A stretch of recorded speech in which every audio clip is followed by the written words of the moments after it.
கர்நாடகாவின் நிலச்சரிவு ஏற்பட்டிருக்கக்கூடிய பகுதிகள் மீட்புப் பணிகள் மீண்டும் தொடங்கியிருக்கிறது. அண்மை செய்தியாக பார்க்கிறோம். கடந்த மாதம் 16ஆம் தேதி நடந்த விபத்தில் தமிழ்நாட்டைச் சேர்ந்த 3 உயிரிழந்தது குறிப்பிடத்தக்கது. இது தொடர்பான கூடுதல் விவரங்களோடு செய்தியாளர் ரவி இணைக்கிறார். ரவி, விவரங்கள்.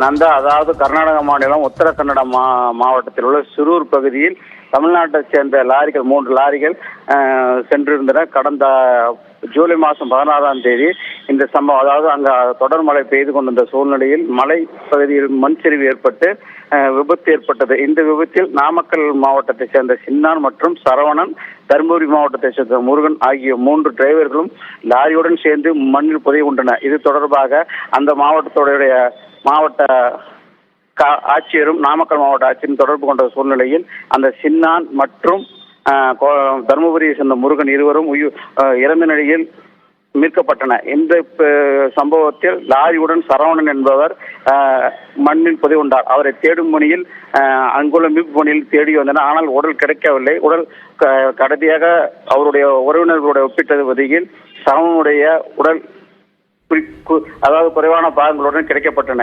மேலும் தற்போது கொச்சின் கடற்படையை சேர்ந்த கடற்படை வீரர்கள் தற்போது தேடுதல் வேட்டை செய்து கொண்டிருந்த சூழ்நிலையில், அதாவது லாரியுடைய பாகங்கள் கிடைத்ததாக கொச்சின் கடற்படையுடைய மக்கள் செய்தி தொடர்பாளர் எக்ஸ் தளத்தில் பதிவிட்டுள்ளார். தற்போது லாரியுடைய பாகங்கள், அதாவது லாரியுடைய டயர் மற்றும் சின்ன சின்ன பாகங்கள் கிடைத்திருப்பதாக கடற்படையினுடைய தளத்தில் வெளியிடப்பட்டுள்ளது.